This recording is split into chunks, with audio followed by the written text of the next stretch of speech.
Galing talaga ng Symphony of the Seas. So napakaganda ng view. So dito guys, so napakaganda yung camera natin. Makikita pa rin na ma-zoom pa rin natin si Symphony of the Seas guys, kahit gaano kalayo. Oh yun oh. 6.0. Wow.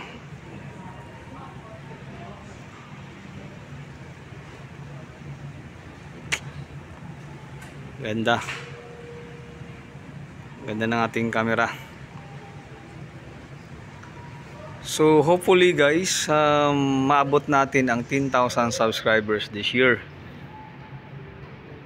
Yan, with your support, sa mga hindi pa nagkapag-subscribe at saka mga sa nakapag-subscribe na, share my videos guys, at i-recommend natin si MV Masky BTV for subscribing my channel, MV Masky, yung the word na mask, lagyan mo lang ng IE, Masky, tapos lalabas na BTV.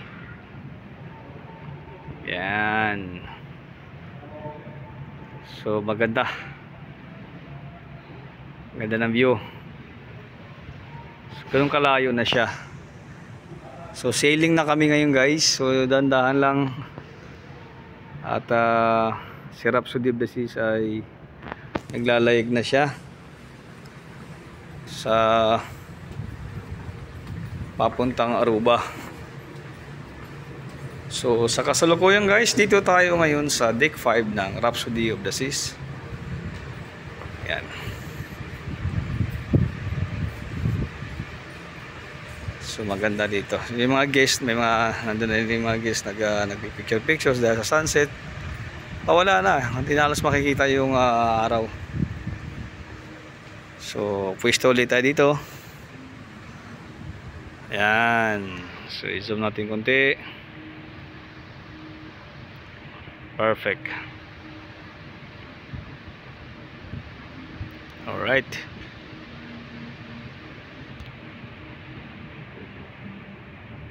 So shoutout pala dyan sa mga nag-tune sa aking channel guys. Nakikita ko kayo at maraming salamat po sa pagsubaybay at share sa aking videos guys. So once again guys, kung gusto niyo mag-apply sa cruise ship, so mag-message lang kayo at i-guide ko kayo sa processing ng application nyo, kung paano makapag from the start sa yan. So sa ating mga next na vlog ay mag-talk show tayo. So marami tayong topic na i-discuss regarding sa cruise ship. Maraming tanong, maraming why, di ba? Why? Alright, thank you so much for watching once again guys. Short video lang to. Thank you so much.